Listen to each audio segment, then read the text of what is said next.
Hi, everybody. Welcome to the University of Chicago. What you see is a background behind me. Welcome to the fall, and thanks for coming today. We have the third in the series on the origins of life. Today, I'll introduce her in a moment, but you can see that we have, this is 5 more to go. We will have, after each one, a discussion. Today we have 2 University of Chicago professors besides myself on hand.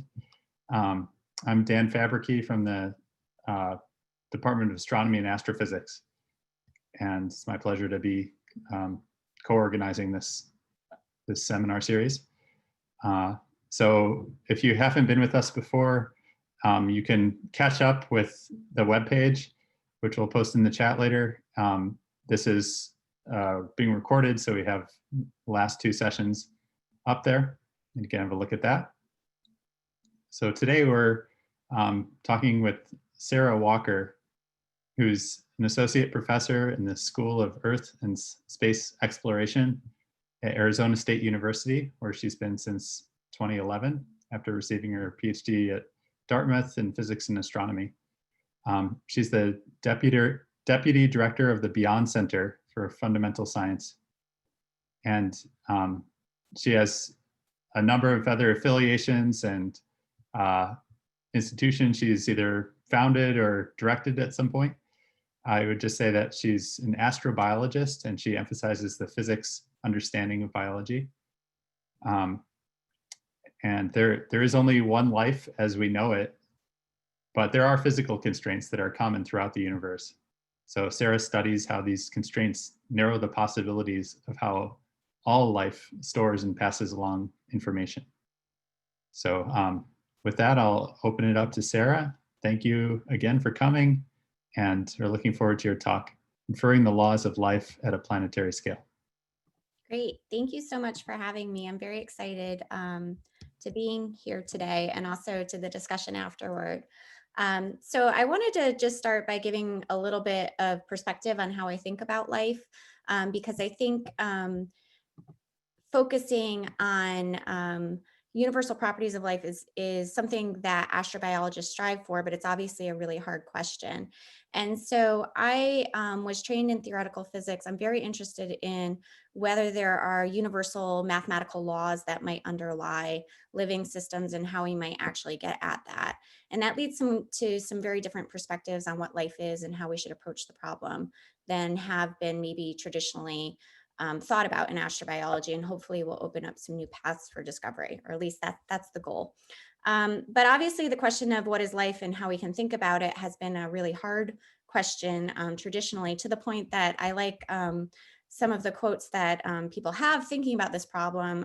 So these are 2 well-known chemists that work on origins of life, and my understanding is that you just had Jack Szostak a couple weeks ago for one of your seminars. Andy Ellington has said that life does not exist, and I think Jack Szostak's a little bit more detailed in the nuances of what that statement actually means, which is to this quote here, that as one focuses experimentally on any of the quote unquote defining properties of life, the sharp boundary seems to blur, splitting into finer and finer subdivisions. So we have this huge issue when we're talking about defining life or understanding its properties, that when we take living systems apart, they're no longer alive, and they very easily reduce to sort of the standard physics and chemistry that we might use to describe all of the molecules that are involved in living processes. And so this challenge obviously arises because we know that life is a so-called emergent property. It's not a property of individual molecules. It's one that arises from the interactions of many molecules and many reactions. And so this is sort of the challenge that we're faced with, is really trying to figure out what it is that life is and when life actually can be said to exist in a system and what those properties are. So I like this statement, life does not exist, because I think it really kind of challenges us to think about what are the key features of life if it doesn't exist as a property of just the molecules and component parts. So no atom inside my body is alive, but I am, as an organized system, am living. And so one of the things I like to kind of challenge this is that maybe, life does not exist in the traditional physical sense that we might think about it. So it's not accounted for by the laws of physics as we know them. It's not a property like mass or charge. It's a property, as I said before, that emerges out of many interacting component parts. And this is really one of the biggest challenges about trying to understand life, is that it's actually a systems level property. It's not something that we can reduce to the parts and understand fully.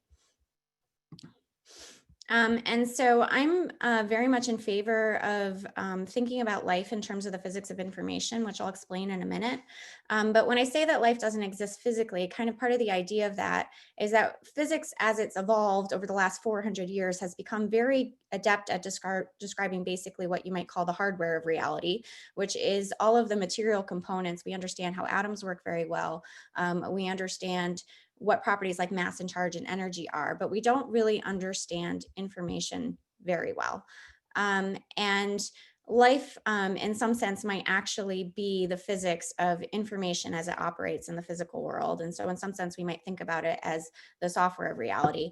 And when I make statements about life being the physics of information, I don't want to imply that we're actually living in a simulation, but rather that simulations are actual physical things, or information is a physical thing and can arise by physical mechanisms. And when we talk about information arising in the natural world, that actually might be the process of the origin of life itself. So this question that is, what is life, has obviously been asked for a really long time. And so you might wonder why I want to kind of adopt this sort of new framework for thinking about it. And part of the reason is that it's been a really stubborn problem for a very long time. So one of the ways that physicists have asked it sort of, most usefully was actually started with a line of thought from Erwin Schrodinger, who's obviously a very famous quantum physicist.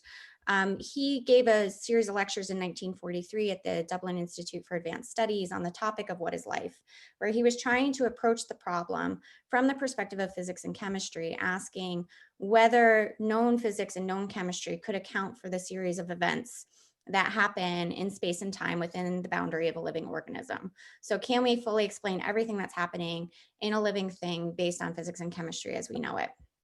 And I think part of the problem is the way that we sort of define the boundaries of life in the way we ask the question. So here you'll see I've highlighted, explicitly asking the question of the spatial boundary of a living organism, whether it can account for that. And the question is, well, when we're asking about what life is the natural boundary of thinking about those processes actually at the scale of a bounded cell, and we really need to explain what's happening within an individual cell? Or are there more general principles that might apply across systems we might not usually think about as being living? And so I'm showing an example here just of what's called the game of life, which is a simulation run on a computer. And it has the property that from local nearest neighbor rules, you get all of these kind of emergent patterns. And so it's meant to kind of emulate in some way some kinds of living processes. And you might not be comfortable thinking that the script that runs this code is actually an example of life. But you might ask questions about whether this actually could be representative of life or not, or is even in the same class of physical systems as the cell on the right. And I would argue that they actually are unified in some very deep and abstract way when we want to think about really what are the fundamental principles of life. And so this really kind of drives at this idea that we really need new principles in order to explain all of the rich phenomena that life produces. From cellular structures to code running on computers. And just as part of this argument, if you found a computer on Mars and it was running the game of life, you would definitely suggest that that was evidence of life. You might not say it's life, but it's definitely at least something that we would prescribe to being part of living physics or produced by living things.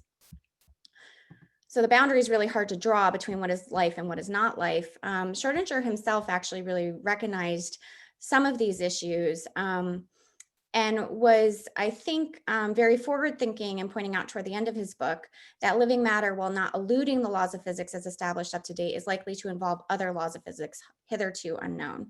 And so this is really sort of the main motivating question for me in my work, is that I think that the current descriptions we have in physics are really good for the kind of systems that they were designed for, but we really need to develop new principles and new understanding of the natural world in order to explain life.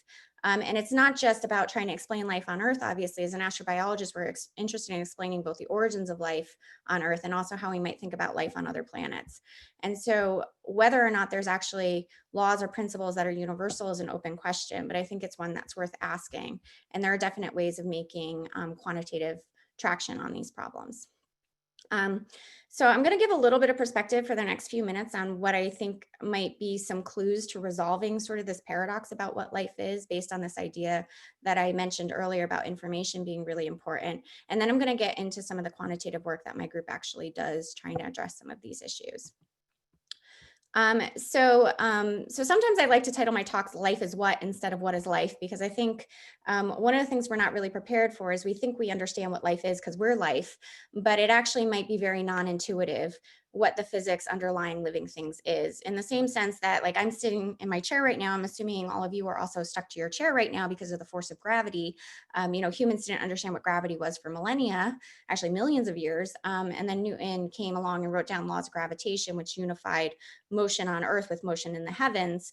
And Einstein kind of one-upped him and demonstrated that that arises because of the curvature of space and time. And so I'm sitting here knowing, because of all of this past history of knowledge that's been acquired by humans, that I'm sitting in my chair right now because of the curvature of space and time, because I'm in the vicinity of a massive object. That is not at all intuitive to my everyday experience. And I think when we think about life, we have some intuitive notions of what we think it is, but the deeper story might be actually really non-intuitive. And that's the kind of physics that I think is going to be quite interesting. So when I'm talking about sort of life is what, and I want to try to pull examples that I think are really getting at the core set of issues, I think the two that I've shown here, which are both manifestations of technology, are actually getting at sort of the right set of concepts. And so what I've shown on the left here is just Earth surrounded by artificial satellites. So right now we know we have thousands of satellites orbiting the Earth, and we launch satellites into space on a regular basis. So if you're thinking about a planetary scale process, our planet is actually anti-accreting because of the technology that we have on the surface of our planet. That anti-accretion process is very different than, say, the physical process of accretion, how planets form, which is fully accounted for by current physics and chemistry. At least we really understand that process. Anti-accretion, as we understand it on Earth, requires that there is a technological civilization that has some understanding of the laws of gravitation, because they need to be able to understand regularities in the physical world and then be able to control properties of those regularities. So this actually requires a long evolutionary history of acquiring information about the physical world, extracting regularities from that information, and then being able to use that to perform transformations, launching satellites into space. That wouldn't happen without that knowledge. Likewise, if you look at the periodic table, we can talk about all the different elements that form by all the physical processes in the universe. But when we get to the highest atomic number elements, the only physical process in the universe we know of that can produce those reliably, in the sense that it could produce them on a daily basis if it so chose. Choice is obviously a very anthropocentric word, but it's hard to avoid them, is technology. So again, making these very high atomic number elements, which humans, for example, have produced all the way up to atomic number 118, requires a deep knowledge of nuclear physics. And so again, there's this idea that something about information is actually important to mediate this kind of physical process. So this brings to an important point about trying to distinguish what we mean when we're talking about life, and that maybe there's several related concepts, but they're not exactly one thing. So I think when we're talking about defining life, we typically want to say, we're going to define this thing as a self-sustaining chemical system capable of Darwinian evolution. But that concept is very narrowly focused on chemistry of life as we know it and evolutionary processes. And we're also not making a distinction between two important concepts of life and alive. And so I wrote this essay with Michael Lockman from Santa Fe Institute last year, trying to make the argument that when we're thinking critically about the issue of life, that there's actually two related but distinct concepts that we really need to try to understand better. And one of them is the concept of life. And so, for example, I would say those satellites orbiting Earth right now are an example of life. because they are objects that exist in the universe because that require information to be there. So in that sense, you know, I'm drinking out of a can right now. This can is actually an example of life because it requires a long evolutionary history of acquiring information about the properties of a can and actually being able to assemble a can. Cans don't exist in the universe spontaneously in the absence of life. Neither do cell phones, neither do computers. So those are all examples of life. And alive is the actual active process of information processing to construct these objects. And so there's sort of an active and passive sense we might think about living physics in terms of the space of all possibilities of things that could exist if you had the information to construct them, and living things actually being the constructors to assemble those things. And so this is kind of how I think about the physics of living systems and what actually needs to be explained. And when you adopt this kind of view, you get a very different picture of how you want to go about defining life or thinking about life than we do if we just want to focus on, for example, the spatial boundary of a living cell, as Schrodinger did, or as many people in astrobiology have in the past.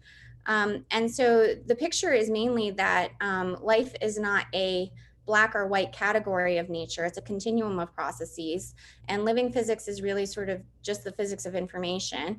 It's sort of like when we study gravitational physics, just using that analogy again, we are comfortable with the fact that gravitation is universal.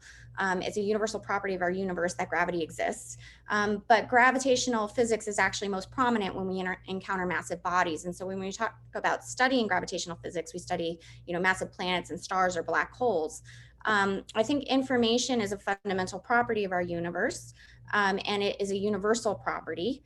And when we want to understand what information actually is and how this abstract property of information, which I haven't really defined because I don't think that we actually understand what it is yet, interacts with matter, that those systems where information is most prominent are what we call life.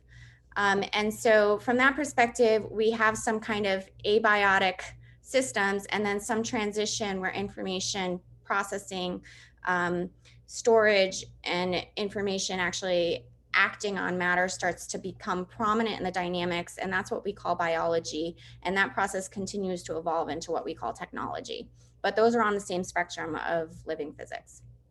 And so this brings to the idea that biology really is just the physics of life. And like I said, life is kind of the example where this physics is the most dominant physics. And so when we're thinking about the origin of life transition, I've written quite a lot about this over the years, about this idea that the origins of life is really when algorithms and information processing starts to become important. But we can see that even in terms of the chemical structures that we talk about with the transition from non-living chemistry to living chemistry, because we really require copying of information, its propagation, error correction, and all of these kind of phrases that we associate with information are really important when we're talking about the chemical origins of life. But I think what we need to do is actually push that idea a little bit further and really understand what the fundamental role of information is in these systems and how that gives rise not just to the origins of life, but the subsequent evolution of the biosphere.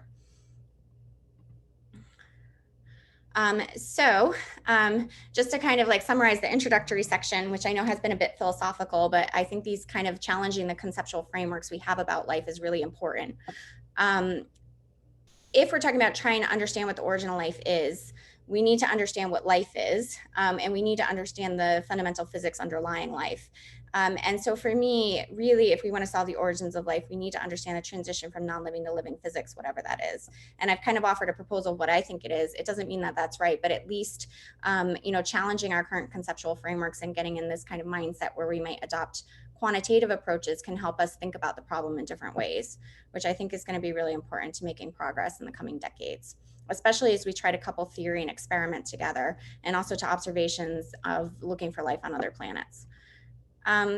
So I'm going to get into now a little bit about the work that my group is currently doing to tackle some of the questions I raised and some of the perspectives that I think are important moving forward. I'm not going to talk about all the things that we do. I just wanted to kind of highlight the fact that this problem of understanding physics of life really requires a multidimensional interdisciplinary approach. So most of what I'm going to talk about today, because this is kind of an original life specific focused talk, is on statistical approaches to characterizing life's chemistry, and then how we can use those kind of approaches to inform new models for origins of life, or try to understand the origin of life as a more general process that happens in chemistry. But my group is also really interested in understanding living systems as manifestations of the physics of information. And we do that by applying traditional tools of information theory to understand biological computation and how biological systems encode information, for example, about their shape or decisions that they have to make. And we also are developing some new theory related to how objects can be assembled, which is related to some of the ideas I was just talking about. And we work quite a bit on the nature of intelligence, because we are intelligent observers and very biased in our perceptions of reality in terms of how we can approach physics of life. And then we also are very interested in universal signatures of life, because obviously if we find another example of life elsewhere, that can help us constrain theories and understand better what life is. But I'm going to be talking about characterizing life's chemistry. And so kind of the thing I really want to dig into today for this talk is sort of like the main content is this concept of universal biochemistry, and how we can try to abstract universal biochemistry away from the chemistry of life as we know it into what might actually be universal properties of biochemistry. Now, obviously, that's a really hard question, because we have one example of life on Earth and we don't know which features are universal. But it's very likely the case, because we think of life as an emergent property, that property of life doesn't necessarily hinge on the specific biochemistry of life on Earth. And so I'm very interested in whether there are general statistical features of chemistry on Earth, biochemistry on Earth, that we can extrapolate and then be able to use them to inform what other chemistries for life are possible that are based on the same statistical regularities. So what do I mean by that, and why is that kind of approach important? Well, we do have notions of universality in biochemistry, but right now they're very anthropocentric, and they're based on the tree of life as we know it. So we have 3 domains of life, and if we follow phylogenetic history back in time, we arrive at this idea of a last universal common ancestor, which is usually cited as a singular thing, but probably was more of like a community level property of early life. And the last universal common ancestor shares common core biochemistry with all life as we know it. So it had DNA, a translation machinery, used proteins, had probably some features common in metabolism with modern life. And it's it's evidence of only one origins of life. So we're really limited in making generalizations from this feature, from this sort of tree of life as we know it. But what we do, a lot of people share this sort of opinion that the basic building blocks of life, chemical building blocks might be similar to our own in the generality, if not the detail. So we don't necessarily expect all life to use the same set of amino acids we do. We don't know if they will use different amino acids or a different biochemistry entirely. And so what I'm really interested in is sort of pushing this, how far can we push sort of the generality of what life on Earth is representative of? And so this universality in biochemistry is not universality in terms of all life everywhere. It's basically making a statement that all life on Earth shares specific details of the biochemistry. This is very different than how we talk about universality in physics. Universality in physics usually arises when you have a number of systems that differ in their specific details, but as you have many parts coming together, they start to have universal properties across very different systems. And usually we see this arising in phase transitions or in critical phenomena, where you might have very different physical systems like the liquid gas phase transition or a ferromagnetic critical point that have similar scaling exponents. And so scaling limits arise because you have these many component systems. The details of the systems are very different in terms of the exact physics of the local interactions and what the properties of the system are. But as you get to larger scales and more aggregate systems, we start to see this convergence in their properties. And we then call that a universality class. And so one question we might ask is, we have this notion of universal biochemistry, but that's very specific to the chemistry of life on Earth. Is it possible to extrapolate from that to a universality class for living chemistries? Is it possible that life might have a universality class that emerges because of the interactions of many components, and that universality class is characteristic of any living chemistry that we might see in the universe? And so to be able to even get at this question, obviously we don't have a second example of life to test it against, but we have to at least see if life on Earth is representative of a universality class. And so this is sort of what a lot of the work my group is doing on these statistical approaches to biochemistry has really been focused on, is trying to identify what is the universality class of biochemistry on Earth, if there is such a thing. And to do that, we're trying to focus on the fact that life actually exists in what's called chemical space. Chemical space, unlike physical space, is it's actually much larger than physical space. It's the space of all possible molecules and their properties, and it's actually probably infinitely large. It's a combinatorial space, and there's more molecules than could ever possibly exist.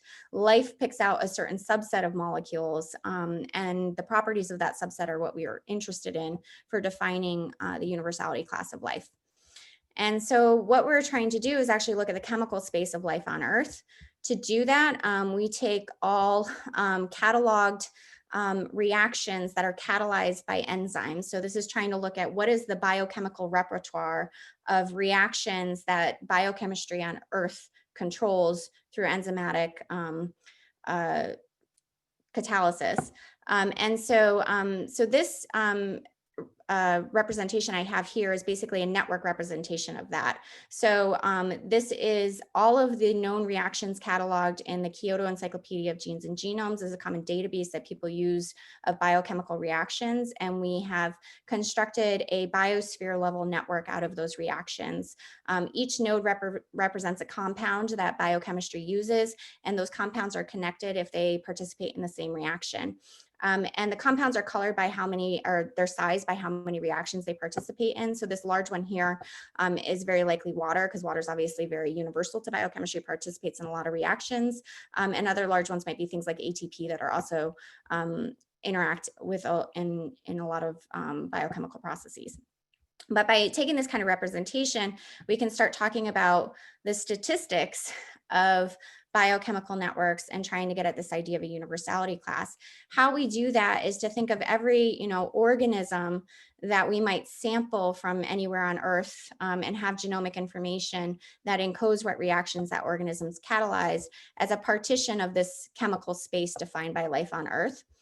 And so we can take many samples of life and construct basically an ensemble that's sampling different features of that space, and then ask questions about what are the properties of that ensemble. And we can also think about ecosystems this way in terms of using metagenomic data. So metagenomes are just when you sample from an environment and you don't care about the individual species present, you just sample the genomics of the entire community. And so from that, we can construct ecosystem level biochemical networks. So we have individual level and ecosystem biochemical networks. And then we use this to create an ensemble of biochemical networks sampled from across life on Earth. And the data sets for some of the work I show later are actually much larger than this. But the early data sets we had about 20,000 plus bacterial genomes, almost 1,000 archaea and 77 eukaryotes, and over 5,500 metagenomes. And then the biosphere included about 8,600 enzymatically catalyzed reactions. And so this ensemble samples across different scales of biochemical organization, and also represents a large data set for us to try to extract statistical regularities. And so a lot of the features that we're looking for are scaling laws. Scaling laws are really useful because they tell you about whether there are systematic behaviors in terms of how a parameter of a system varies with another, which then can allow actually deriving mathematical formulas that might predict that kind of scaling behavior. And so a lot of the kind of physics universality classes are often defined in terms of some kind of scaling parameter. And so the network size is often what I'll use as a scaling parameter in the work I'm going to show. And that is quantified in terms of basically the number of molecules that are present in the biochemistry of that particular biochemical system, whether it's an individual, an ecosystem, or the biosphere. And the network properties could be anything from the number of reactions that example of biosystem has encoded in its genome. So like how many reactions are actually present in that biochemical network. It could be things like degree. So for example, I mentioned that water, is a very prominent biochemical compound in terms of the connectivity, how many reactions it participates in. That's actually quantified in a network measure called degree. So you might actually look at sort of how the average degree or properties of the degree of nodes change as a function of network size. So there's a bunch of different statistical properties of the networks that you can measure, which are not necessarily relevant in detail for this talk, but just to state that there's a lot of different parameters that we could look at. And then when we think about whether a property is universal to biochemistry or not, what we're looking for is that the scaling behavior doesn't change when you move from individuals to ecosystems, and the biosphere is fairly consistent with that. And ideally, random chemical systems or chemical systems that aren't representative of biology don't share that scaling behavior. And what would that allow us to say is that there's some constraints on biochemical architecture in terms of the specific scaling we see unique and universal to all life on Earth that are distinct from what we might expect from just a generic chemical system. And then those scaling laws become candidates for being features that might characterize a universality class of biochemistries if there is a universality class that applies to alien life, for example, or origins of life.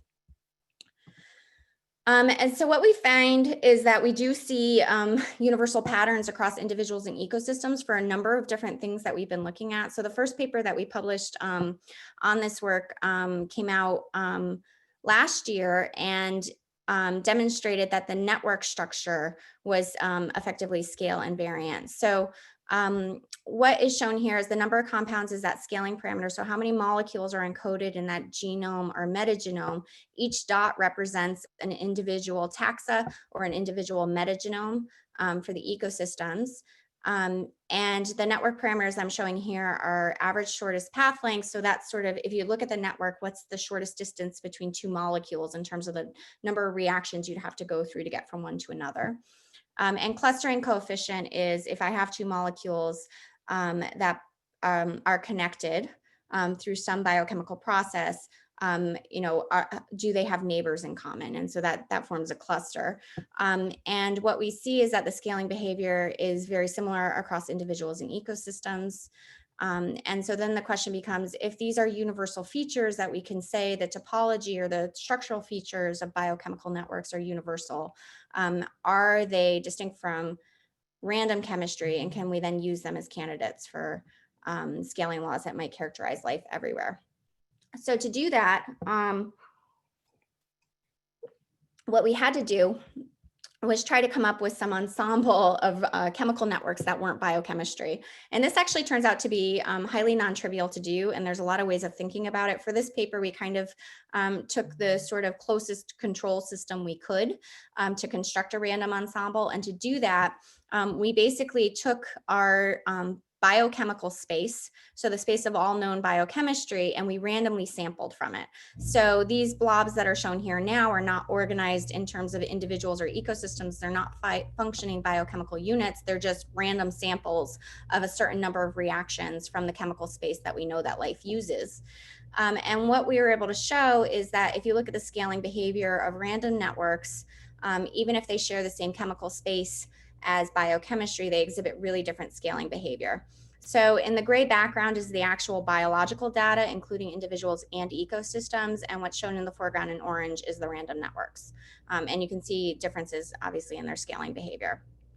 So they are statistically distinguishable. So you would know if you randomly sampled, one of the random reactions versus a networks versus a biochemical network that you had sampled from the random ensemble or the biochemical ensemble. So you can statistically distinguish these at the individual level.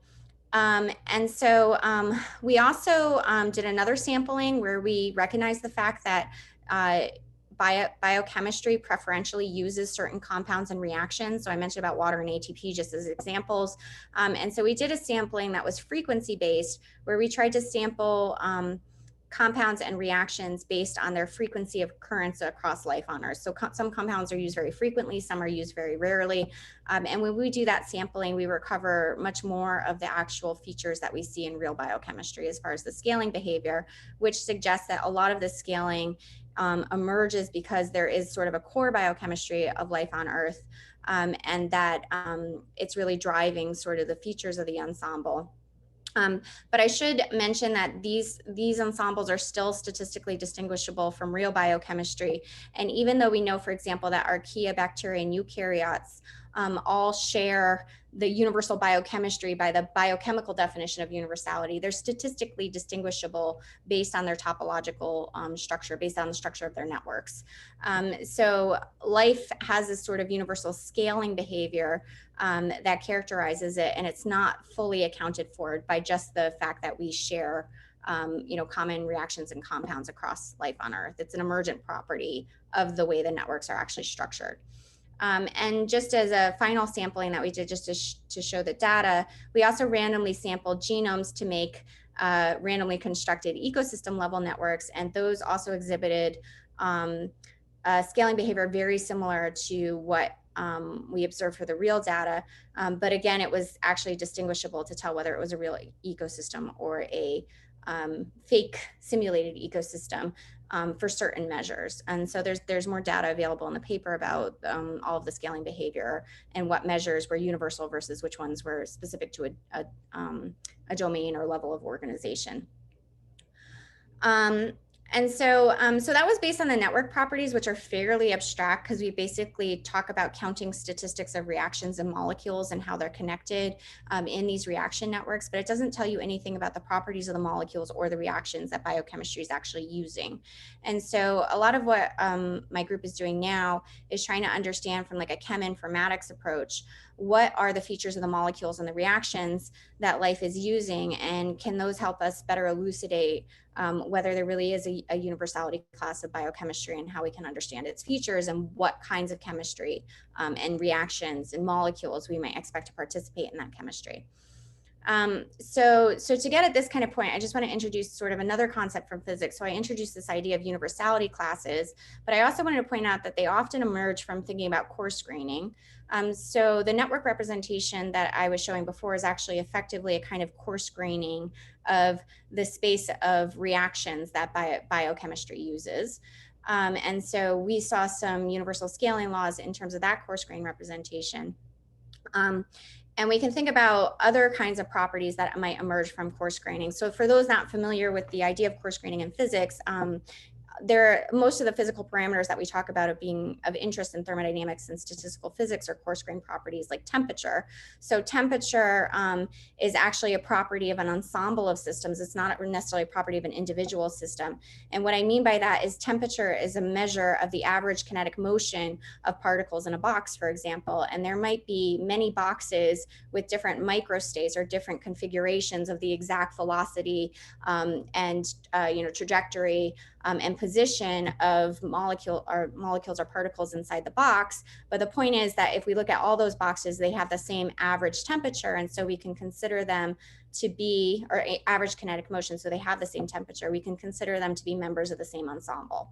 And so when we're looking for this idea of biochemistry and universality, we're trying to look at these coarse grain features that are not concerned with the exact position and momentum of particles, for example, or the exact identity of molecules in a biochemistry, but are these properties that might concern a large number of systems.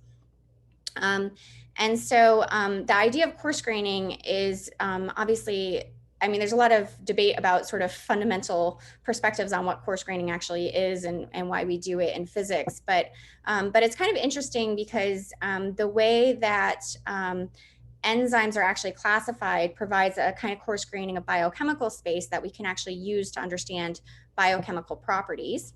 And so one of the things that we've been looking at is actually to look at these enzyme classifiers as different levels of coarse graining of biochemical reactions. And so For those that don't know, enzyme commission numbers basically codify the function of an enzyme in terms of the reaction that it catalyzes. So if you have all 4 digits of the EC number, it's very specific. For example, alcohol dehydrogenase. But if you look at like just the first digit, it's very non-specific, and it might be something like that reaction is an oxidoreductase or redox reaction. And so I'm going to be talking about just this first digit of the EC classifier as a very high level coarse-grained representation of biochemistry. And in fact, when you look at just the first digit, there's actually 7 classes now, but when we were doing this analysis, there were 6. So there's a new 7th class that's not really that well annotated yet.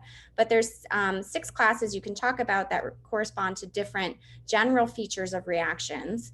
And most enzymes are cataloged by their enzyme classifier number. So we can actually look at the enzymes in a biochemical system and say, are there properties of the number of each of these major coarse-grained categories of reactions that allow us to talk about universal properties of biochemistry.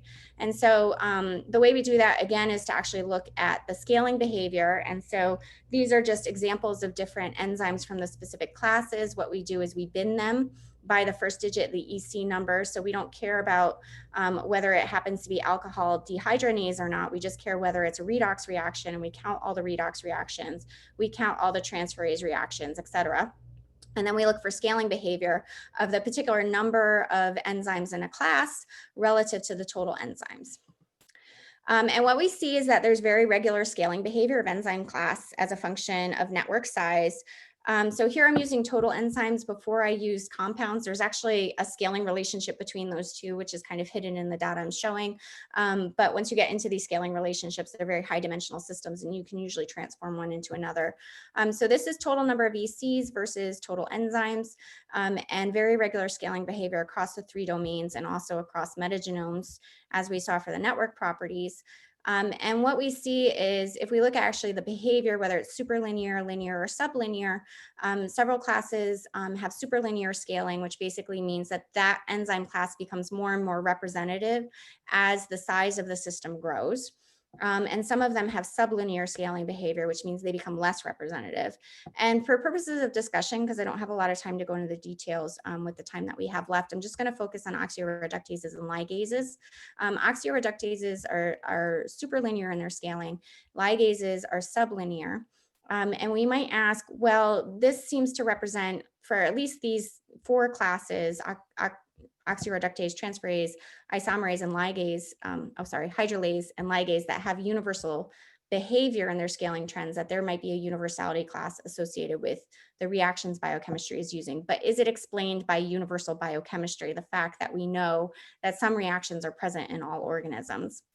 Well, we can check for that by looking at the universality of particular ECs as far as how many of a particular biochemical system they occur in. So the universality score here, if it's 1, it means that that enzyme class appears in every example of an archaea, for example, as I'm pointing at here. And if it's very low, it means that it's very infrequent across archaea. And so this basically allows us to get a footprint of how universal each enzyme class is. And if you look at ligases, they're the most universally distributed. But things like redox enzymes tend to not be very universal. So they're very they're not uniform as being present in every example of life on Earth. They're very unique to specific biochemistry. And the AUC score, which is the area under the curve for these, actually gives us an idea of like how universal something is. And so as I was saying, EC1 tends to be among the least universal, so it has a very low AUC score. Ligases tend to be much more universal, so they have a higher AUC score. And metagenomes tend to actually have more universal components than individuals. So we can say in some sense that universality is more characteristic of ecosystems or metagenomes than it is of individual organisms. So I think I have a few minutes left, maybe 5 minutes. So I'm going to just run through a couple more features that I just wanted to highlight. So one of them is to actually think about properties of molecules. And so all molecules come, well, not all molecules, but important biomolecules come in two mirror image forms, which are called chiral. Chiral means hand. So like amino acids actually can come in left or right-handed variety. And there's a symmetry breaking event that probably happened in the origins of life, where life selected only using left-handed amino acids to build proteins. And so chirality has for a long time been recognized as a really important feature of biochemistry. But more specifically with respect to the symmetry breaking between the two hands. And actually that symmetry breaking can be mapped to the Ising universality class. So there's already this kind of idea that universality classes in physics might be relevant to biochemistry. But the way that we're thinking about chirality in terms of this chemical space is a little bit different, which is not to focus on whether or not a molecule is left or right-handed as it appears in biochemistry, which stereoisomer it is, but just to label all molecules in biochemistry as being chiral or not. So do they have a chiral center or do they not have a chiral center? And so what's shown on the right here is actually the biosphere level biochemical network, so the chemical space of biology, labeled by whether molecules are chiral or not. And I just want to, kind of mention the relevance of this to prebiotic chemistry briefly. There was a paper that came out a few weeks ago in Science that studied the network of prebiotic chemistry, and they did so by iterating reactions in the growth of a network toward things that were biology. So at the top here, you started to actually see compounds that started being present in biochemistry. And what we did was look at the number of compounds and the ratio of chiral compounds. So how many molecules in that system were chiral versus achiral. And their molecules that they started with listed down here are all achiral, but you can see as you increase toward living systems, you start to increase the chirality of the system in terms of the number of chiral compounds compared to the non-chiral compounds. And you end up being a little below 70% chiral. We can compare this to the data that we get for biochemical networks. So that prebiotic network was sitting about here. And this data that I'm showing is the same data that I've shown for the ECs and for the network properties, where we look at the 3 domains of life and we look at the metagenomes.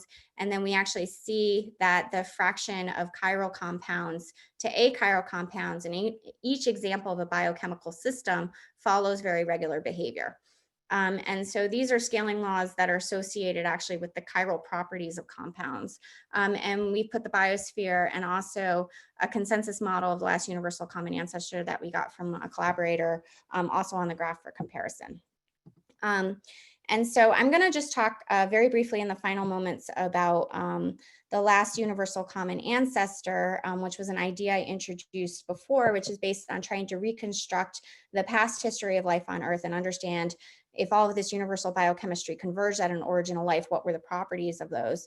The last universal common ancestor has been described in a lot of different ways, but the way that I really like to think about it was actually as a planetary scale phase transition. And I'm really inspired by some work by Nigel Bloemfeld and Carl Woese thinking about the last universal common ancestor sort of as a collective property of early populations of cells. And if we try to scale that up to this idea of planetary scale biochemistry and the kinds of biochemical networks I've been discussing so far in this talk, maybe we can get some new insights into what was happening at the time of LUCA. And so part of the problem with trying to push to the origin of life past the last universal common ancestor is it's a little bit like the surface of last scattering in cosmology, where it's really hard to get information of an earlier epoch. Because we're actually constrained by the fact that we reconstruct LUCA right now based on genomic information. So once we have convergence of all the known genomes on Earth on certain properties, then we can't really push further than that to know what happened before genomes. And so in this sense, the imprint of LUCA exists across modern Earth's surface right now in terms of all the genomic information we have distributed across the planet. And all the dots here are actually metagenomes that are in our statistical sample that I've been talking about. And so we can actually look for that consensus LUCA model. How is it distributed across modern genomes and metagenomes? And what's shown here is sort of the universality of enzymes, reactions, and compounds as they exist in modern systems. Just the key feature here is that ecosystems actually tend to always be more universal in terms of the having a common set of enzymes, reactions, and compounds across all different systems. And also that compounds are actually much more universal than reactions and enzymes. And when we look at where LUCA tends to exist, it's most of the LUCA model is actually present in metagenomes at the level of enzymes, reactions, and compounds, whereas it's much more distributed if you actually look at archaeobacteria and eukaryotes. So LUCA in some sense is a statistical property that exists now as a modern remnant in ecosystems and is more characterized by compounds than the actual enzymes. And we can also ask questions about whether LUCA is in the same universality class as modern life. It almost is. It's overrepresented by ligases. And that's actually a feature of phylogenetic reconstruction because, as I mentioned before, they tend to be more universally distributed, which means they're going to be biased to be overrepresented in LUCA models. And so the whole point of showing this sort of last bit is that really what we want to do is once we have this universality class of biochemistry is try to extrapolate it back in time and build new LUCA models that are basically consistent with the modern scaling behavior and try to predict its features and see how consistent they are with genomic reconstructions. So basically the idea is to try to statistically infer based on universal properties of biochemistry and scaling behaviors and hopefully some theory we can develop to explain the scaling that we're seeing, what kinds of chemistry are consistent with the statistical patterns that might have happened in early life. And there are also experimental ways of getting at this with new approaches of trying to automate systems chemistry for origins of life that are based on looking at statistical properties of chemistry. And so eventually we'd like to try to map to that. So I'm going to skip this last part because I want to make sure we have time for questions and thank my group who's awesome. And in particular, Hanju Kim, who's led a lot of the work on the biochemical networks, and Dylan Gagler and Bradley Carras are both grad students working on the enzyme scaling, and John Malloy on the chirality, and also our collaborators. So thank you very much.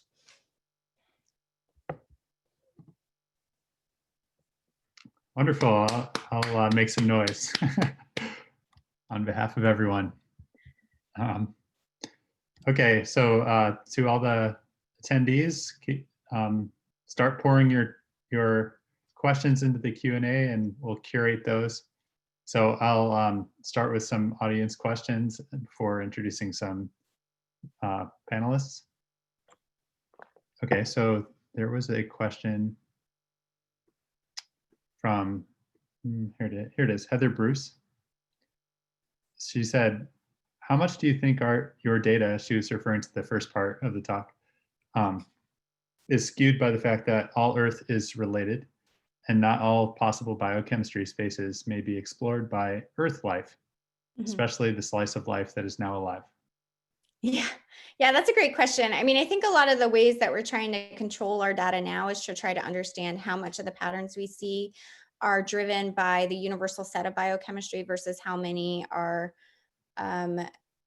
not directly derivative by the set of biochemistry that's shared by all life. And I think that some of the patterns that we're seeing, there's strong arguments that they are features of even sort of the rarer components of biochemistry are constrained by the same sort of principles as the common components. So it's not, in that scenario, it's not necessarily the case that it's just driven by the fact that we have shared molecules and reactions across all known life. And so that's a lot of the reasons that we're trying to look at, like for each compound and reaction, how universally distributed they are and how does that contribute to the particular kind of scaling patterns that we see.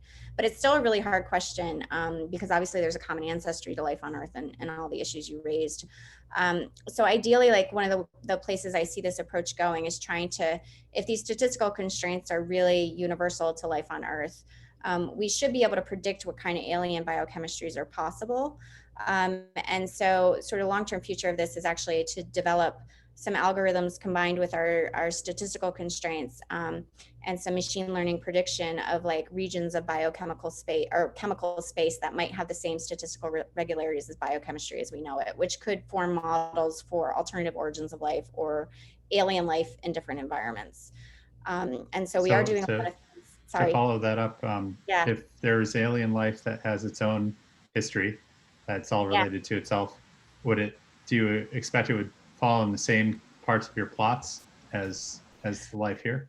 So I think the expectation is at that coarse grain level of description, like our hypothesis is yes, it would, because it's a good working starting point. But whether or not all biochemistry obeys the same, like all alien biochemistries exhibit the same scaling laws is obviously an open question. So I think to get at that, we need to understand what's driving the scaling behavior, which means we need to develop some theory that predicts the particular scaling laws that we see. And why they're there. And we're trying to do that right now in terms of the ratios of the major enzyme classes, because I think that's a tractable starting point. But Okay. yeah, we don't know. Yeah. Um, Heather has a follow-up, but we'll save that for later, I think. Benoit Rowe asks, are there chemical software? There are chemistry software that can generate large number of possible molecules. Mm-hmm. But could one envision anything but life based on CHON? I think you pronounce that somehow, Chan or something. Schnapps, CHNOPS. Yeah. Yeah. Well, actually, yeah. So I didn't show this work, but I have another student that's actually looking at elemental distribution in all known chemistry. So we have access to some like really big reaction databases that have like, 26 million compounds and 40 something million reactions. And we're trying to study statistics on those systems to compare to biochemistry also.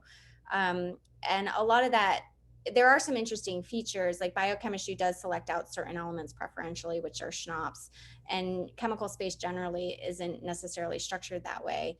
But I think that there are sort of hard constraints on elemental use in basic biochemistry. And where you might see interesting features are more in terms of the statistics of rarer used elements. And there might be statistical patterns there that are unique to particular biochemistries on particular planets. But the foundation of using schnapps type molecules is probably pretty universal. So in your random sample, that was the control for that. That was just chopping up chinops and Yeah, moving them around, right? that was sampling the same region of chemical space that we know biochemistry exists in. So biochemical space is defined as the set of molecules and reactions, for example, that life on Earth uses, and we just randomly sampled that space for those random networks. But we're also now randomly sampling known chemical space to generate random ensembles. But you have to be careful about how you choose the constraints to make comparisons. So that's actually part of the tricky part. Okay. There's a question about how chirality came about. This is Chuan He said, did chirality evolve through emergence from one stereoisomer as a random process, or there could be competition in one stereoisomer just won the competition? Yeah, so I think that the latter sort of canonical view and origins of life. And I actually did a lot of work on chiral symmetry breaking for my PhD thesis, which is sort of the idea that like one, handedness of the molecules just became favorable and due to autocatalytic feedback took over. But the way that we're looking at chirality is more about how is it distributed in sort of like the general systems level chemistry. So it's like more of a metabolic view of chirality. And there, I think chirality is very clearly an emergent property of the network constraints, in the sense that two chiral molecules behave identically in an individual reaction if you have mirror image reactions. But when you start to wire them together with many other reactions, the sense of the molecule actually really will start to matter, because it's going to constrain properties of other reactions that can happen. And so in some sense, chirality itself is actually a property that only becomes relevant once you start putting reactions together and talking about the interaction of different systems. And so it's in that sense that we're trying to really understand what the patterns are that biochemistry uses for chirality and how that's related to the network structure that biochemistry is embedded in. Okay. So now there's at least one other question from the audience, but one of the panelists wants to address it. So could I ask Suri and Maureen to turn on your cameras and microphones? Hello, hello. Hello. Welcome. So Maureen Coleman is an associate professor in the Department of Geophysical Sciences, and she's an expert in microbial evolution and biogeochemistry.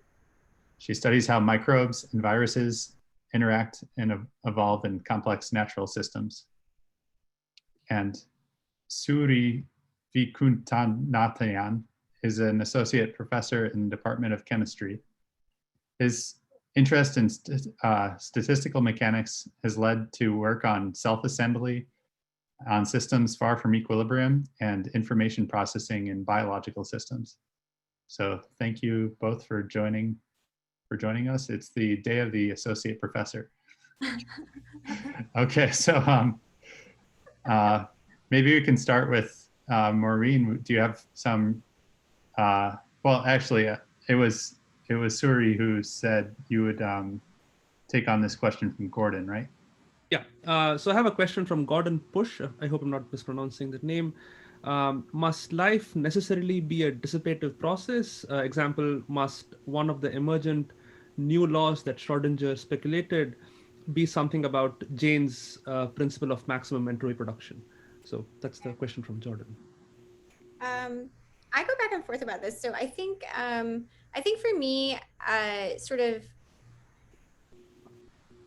it's a necessary component, but maybe not a sufficient component. And so the examples I like to give are like if you look at planetary surfaces in our solar system, like you can look at Jupiter and you see like a massive dissipative structure on the surface of Jupiter, which is like the great red spot, right? And it's been persisting for hundreds of years. And then you can look at Earth and we have cities, which are also dissipative structures that are very highly organized. But I think the principles underlying cities are very different than the ones underlying the great red spot, in the sense that they require additional explanation beyond just dissipative structures and entropy production in the traditional statistical physics sense. So I think it's necessary because you wouldn't have those structures without that feature, but they're doing something additional.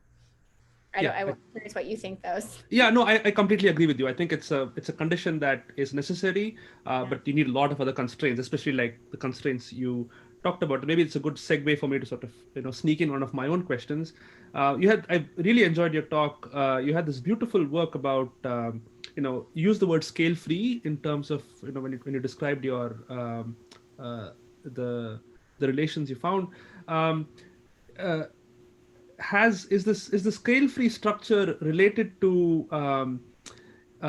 some emergent property like information processing? So at the beginning of your talk, you had these four panels you're working on. You said universal biochemistry, information processing, and so if you do have these scale-free universal biochemical networks, do they actually help with the other aspects of information processing that life does really well? Yeah, I do think so. But the link is like a little challenging to make. So I think there's some like deep intuition that those two things are connected. And the way that we're thinking about trying to connect it right now is through this other set of work on assembly theory, which is some work that we do with Lee Cronin's group at University of Glasgow. And the idea there is to think about molecules as objects that can be assembled, and to talk about the complexity of a molecule based in terms of the different ways of assembling its parts to make it. And I think a lot of the patterns that we're seeing have something to do with the sort of assembly space of molecules that are implicated in life. So we think about things in terms of molecules being concrete objects, and they don't have a past history or a future of things that they could participate in. But if you think in terms of a molecule as having component parts, it constrains the kind of reactions it could have been involved in the past, and also, what kind of processes it can be involved in the future. So I think those two things are kind of related. And then if you get into this idea of assembly spaces, you can kind of talk about how biology is constructing objects in chemical space, and try to get at the idea that information is necessary to take the steps to make a certain molecule. And so that's sort of where we're trying to connect that. And that's nice because they have some ways of correlating assembly theory with experimental data. And so basically right now we're trying to do a statistical approach. They're connecting it to the data, and then we're trying to figure out how to build the theory into connecting in that way. But I think that's the closest way that we can get at it, is to try to think of all the ways of assembling molecules, which ones biology chose, and how you can talk about information being necessary to specify those particular pathways. I see. Okay, makes sense. I have one follow-up, but I think I'll wait for others to sort of chime in before I. All right, thanks. Yeah, Maureen, I'm like you to take the ball and run with it a while. Do you have questions on the talk or zooming out to other things? Yeah, so as a biologist, I thought your approach is really interesting for getting at biosphere networks, right? But of course, it's fundamentally reliant on how well we've described modern life on Earth, right? So do you think we've described modern life well enough to be able to do the things that you're trying to do? as you know, we keep discovering new phyla, new kingdoms, new organization of the tree of life, and possibly new functions biochemically along with that. So I'm curious how much you think your results are dependent on the things that we've characterized so well, and how complete that characterization is.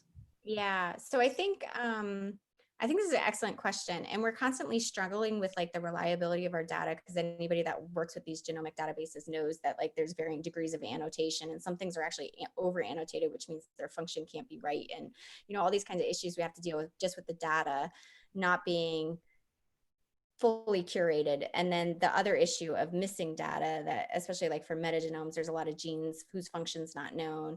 There might be entire as you're saying, like taxa or phyla or things that were missing and haven't been discovered yet.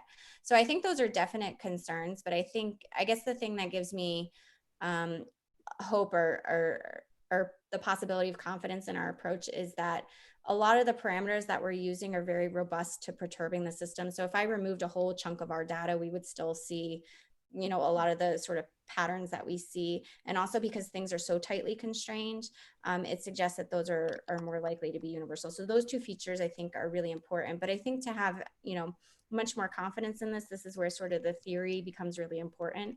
And we don't have a theory to explain these scaling behaviors yet, but if we could, because we just discovered them, but that's sort of like the next step, is if we could build some, simple physical models that build some intuition about why these behaviors are there, that would, provide suggestion that other life that we might discover should conform to the same laws or not.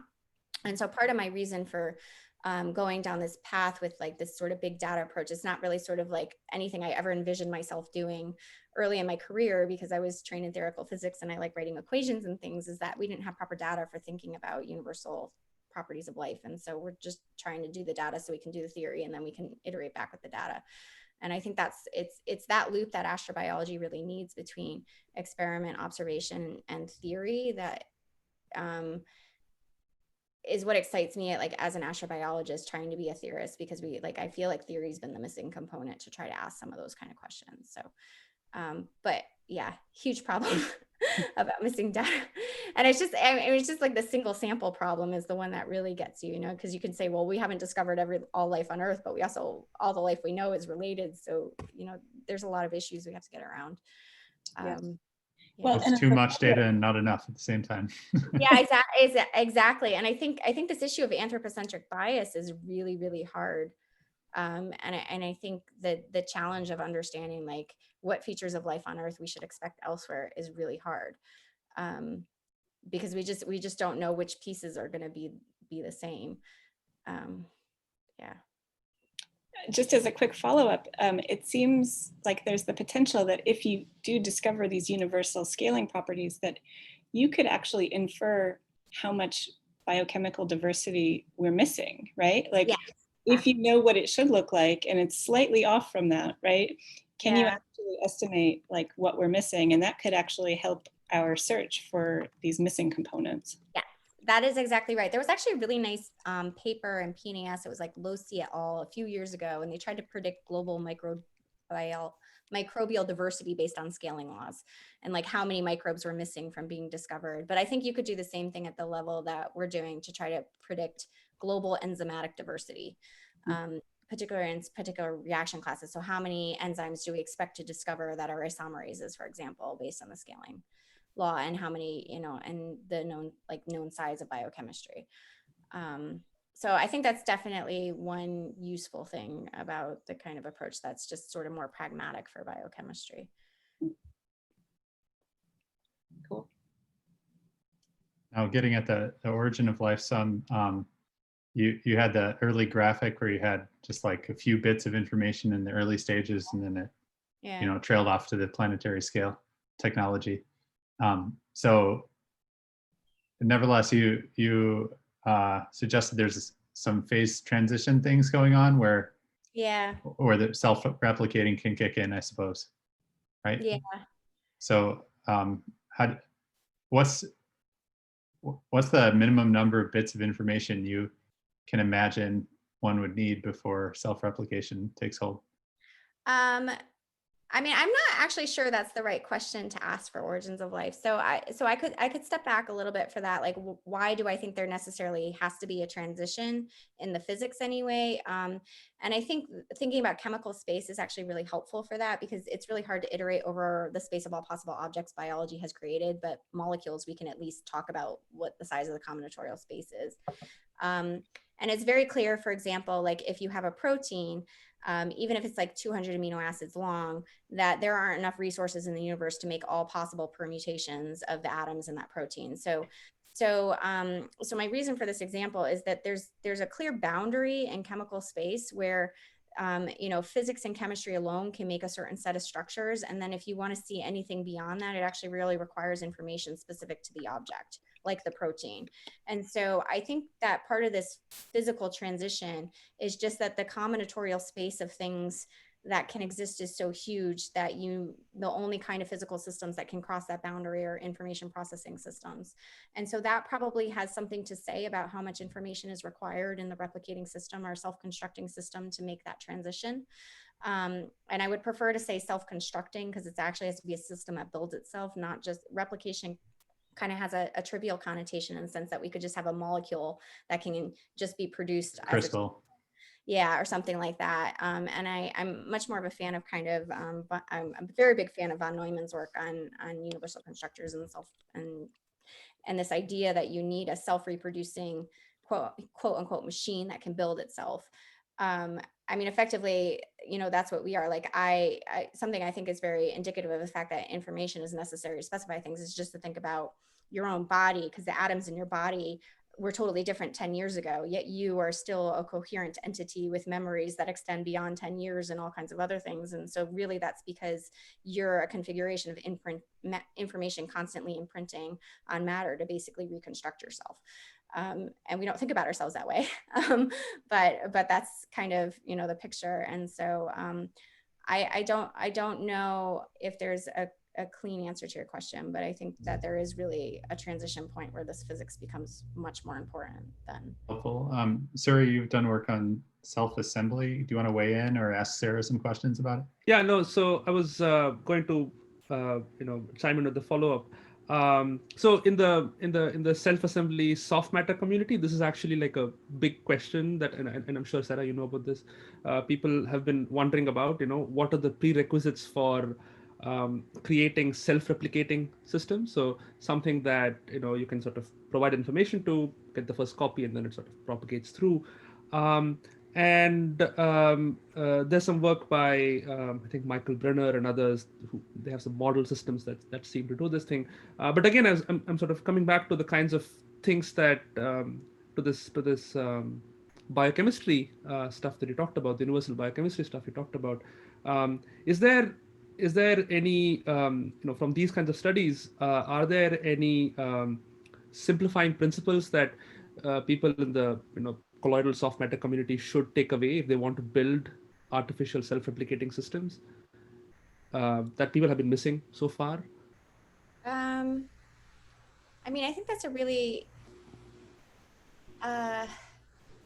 I think so, but I think it comes more from the way that we're thinking about the assembly theory stuff than what I talked about today, which is like you can think about like if you have all the parts of a system, if there's overlap between some of the parts, you might be more likely to get self-reproducing structures out of that. And we certainly see that in the biochemical networks that we're looking at, because there's a lot of repeat usage of functional motifs. And in fact, if you actually look at the functional groups in biochemistry, and it shows work because it's newer work one of my students is doing, it follows itself almost a power law distribution as far as like the reuse of specific components of molecules. So I think trying to look at like sort of what are the component parts and what are the distribution of parts and how you expect them to come together is probably really helpful to those kind of approaches. Makes sense. So the cross-disciplinary nature of this this series means that you need deep understanding of physical processes and mechanisms. And it sounds like, Suri, that you're asking, can you co-opt some of the understanding of life to be helpful in like industrial processes even? Am I understanding that correctly? in synthetic processes basically. Because that's sort of, it's still something that hasn't been figured out completely, and it looks like the answer lies in this information theory pipeline to sort of figure out what the most efficient way to process information is and transfer information through physical interactions, as Sarah talked about. Mhm. Okay. And Maureen, I'll kick it over to you again about, I'm curious if you have some commentary from your expertise in studying microbes. Yeah, I mean, I have a question. I'm in the geophysical sciences department, so I have to ask about Earth history. And so how do we think about sort of embedding or integrating these biological networks in the changing context, the environmental context, the geological context, the atmospheric context of the Earth over time, and potentially on other planets, right? How do we sort of merge those two perspectives? Yeah, so I'm really happy you asked that question because it's something that I think about a lot. And so there, like, eventually, sort of one of the reasons that we're thinking about this sort of biosphere level network is that we might be able to couple to like a network representation of the atmosphere and also like geochemistry, and studies sort of the coevolution of the statistical properties of those three coupled networks as like a model of the evolution of life on a planet. So there's a lot of steps that we have to take to get there. So one of my students is working actually on network theory of exoplanet atmospheres to try to connect from that approach. Part of the reason I showed that map of all the spatial distribution of the metagenomes that we're looking at is another one of my students that's really interested in exoplanet ecology is trying to map metagenomes to like the environments that they're found in and try to see how the local geochemistry is driving differences possibly in the statistical patterns that we're seeing. And so that's sort of the way right now that we're trying to get at the planetary context. And my hope is that we might eventually be able to think about sort of a biochemical network tree over time, and how the properties of the chemistry were driven by the changes in the Earth history. And there's some really good work done by Jason Raymond and Danielle Segre in a paper in Science in 2006, where they show the effect of, the rise of oxygen on global biochemistry, that same network that we were showing. So I think there's definitely hope for making those connections in the long term, which I find really exciting because that's kind of one of the motivations for doing this, is to be able to come up with new kinds of models of life on exoplanets in addition to thinking about origins of life. So I'd like to bring in a question from the audience here at this point. It's related. It's by Lawrence S. and Narcinda Lerner. It says, one of the problems is that many of the molecules necessary did not exist on the early Earth. How does your work deal with the lack of existence of these essential compounds on the early Earth? I'm not sure exactly what they're referring to, but maybe you do. I think that a plausible path to the production of proteins on the early Earth has not yet been proposed. No, I don't think it has been proposed. So this was kind of one of the things for me when I first got into the origins of life field that I really kind of felt was a pressing need, which is that a lot of origins of life work so far has focused mostly on like prebiotic chemistry. So how do you make the building blocks of life, like amino acids? But that's a far cry from making a protein or an actual living system. And so I felt like for a long time, I think the field's changing quite a lot now though, that not a lot of origin of life work was directly focused on the origin of life transition. How do you go from non-life to life? It was focused, how do I get the building blocks of life? Or what are the properties of the last known life on Earth? And then there was this huge intellectual and gap in terms of the complexity and aliveness of the systems we were talking about. And so that was one of the reasons that I really wanted to try to understand if we could quantitatively get at this problem of the transition from non-life to life.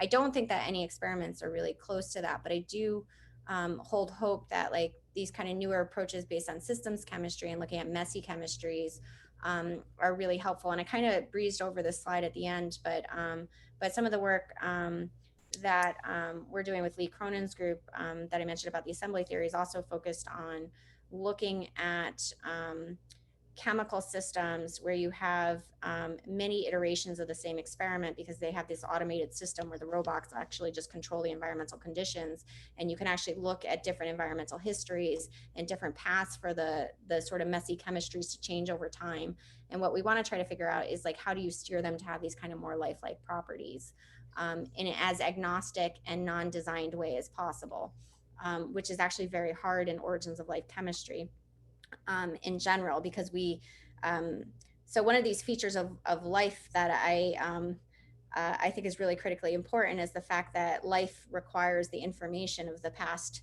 life that existed. And my colleague Michael that I mentioned actually talks about the unit of life being the lineage. When we're doing origin of life experiments, it's very hard for us to recognize the fact that that's actually a product of the information that we created.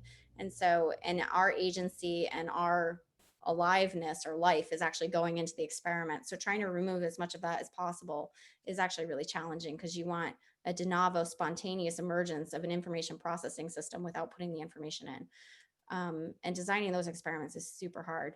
But I think that we're getting there with automation of chemistry and trying to actually do sort of reaction mixtures that is unsteered as possible, but it requires a huge load on the analysis of the chemistry, because you're not looking for specific products as we might in traditional organic synthesis. Okay, so, Sarah, you want to bring up a question? Yeah, I have a audience question that I want to bring up from Rome Arca. It's basically about whether the universality you see is due to convergent evolution, just as you have universal classes in physics due to some notion of coarse graining, as you mentioned. Yeah, I mean, I think the implicit assumption that we have is it's because of universal constraints that apply to all biochemical systems on Earth anyway, in terms of their organizational properties.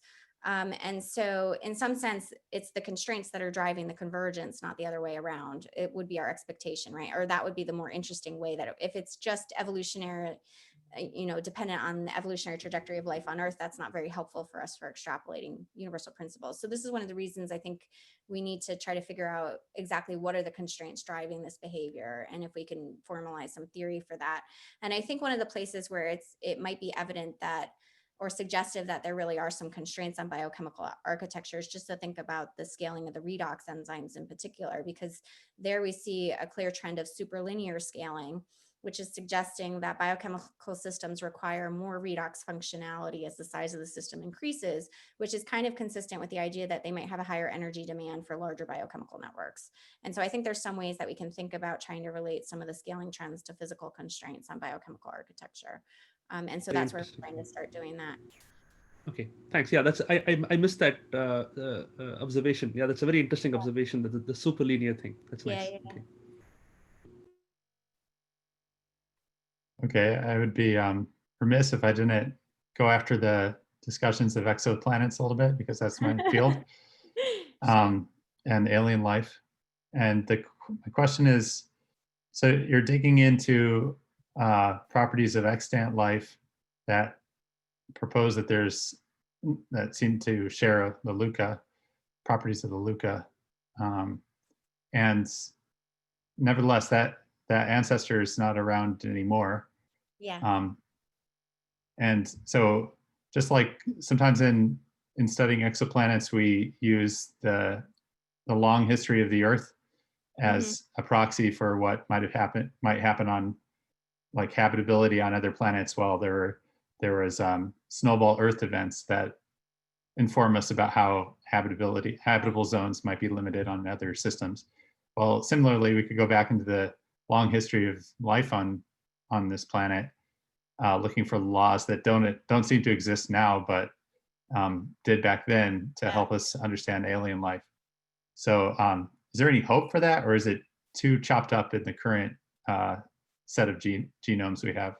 No, I think that's sort of a direction I'd like to go in, and I'm hopeful will work out. So I think one of the issues is like when we try to reconstruct the last universal common ancestor, we think of it as a singular thing. So we have the right set of genes that describe the last universal common ancestor. And the way I'm thinking about it is more that what we need to do is construct an ensemble of systems that are consistent with statistical regularities we might expect the last universal common ancestor to have had. But it's not going to be a single model of the exact chemistry. It's going to be like a likelihood distribution of what LUCA probably looked like. And how to construct that likelihood distribution depends on what constraints you think you want to extrapolate backward in time.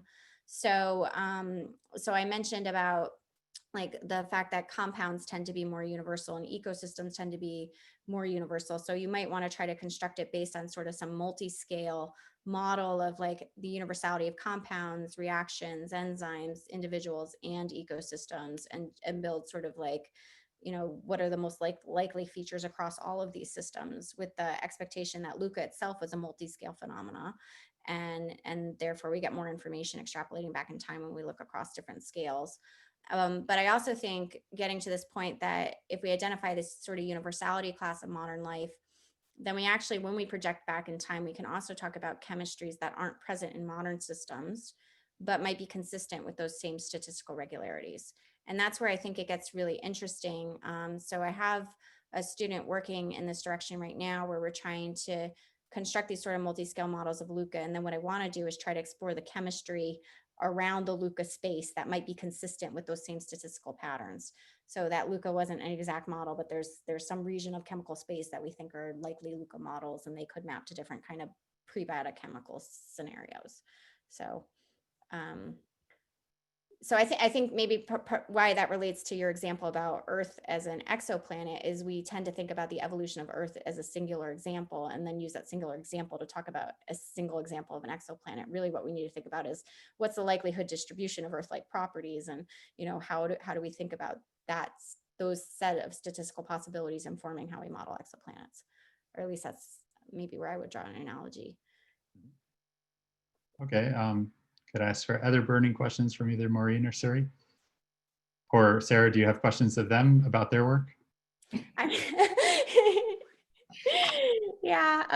Well, I just, you know, this issue of anthropocentrism is so, you know, difficult. I'm just curious from like your disciplinary perspectives, how you like, if you think about, you know, what features of life on Earth are likely to be universal, and how you could approach that problem from your perspective.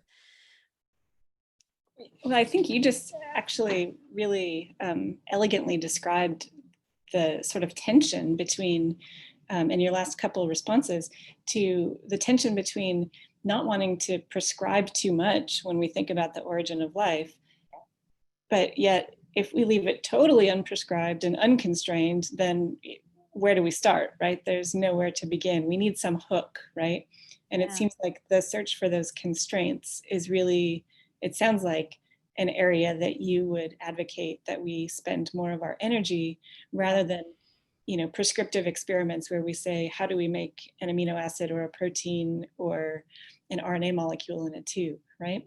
Does that sort of summarize? Yeah, I like that. That's a great way of summarizing it. Yeah. I agree with Maureen's thing. I think you sort of very elegantly put together this, you know, this, along with what Maureen said, this information theoretic pipeline or constraints that, you know, what we call life or things that are alive should have, and searching for material interactions that help us achieve those information theoretic constraints, you know, can be a very good way to go forward. And it's close to how I think about, you know, living matter. Yeah. All right, so I'll give you a round of applause on behalf of everyone here. Sarah, thank you for coming. Thank you all for the wonderful conversation. That was great. You're welcome. It was really fun. And Daniel, thank you. Yeah, you're welcome. Matt Wood is going to put up on the screen, I think, all right. This is a talk that's going to go on in half an hour from now. The newest Nobel Prize winner who has connections to the University of Chicago. And it's Andrea Ghez. She's going to talk about the black hole at the center of the Milky Way. And here you can copy this. I put it into the chat for people who want to attend this. It's the physics colloquium, but it's a special lecture series named after the second woman Nobel Prize in physics, Maria Goeppert-Mayer, and the fourth woman Nobel Prize in physics is the speaker. So we're really looking forward to Andrea Ghez, who was a lab school elementary and high schooler. So that's their connection to the neighborhood. So yeah, we look forward to that at 3:30. So, and then Matt, do you have the rest of the series queued up? All right, so just a reminder of the people who are coming. It's going to be Andrei Takhmakov, the chemistry chair, who will be the chair of the convener of the next session on October 29th, Jenny Bergner from the University of Chicago, geophysics. So she'll be speaking, and then you can see the lineup in the coming weeks. So thank you for joining us this fall, and have a good day.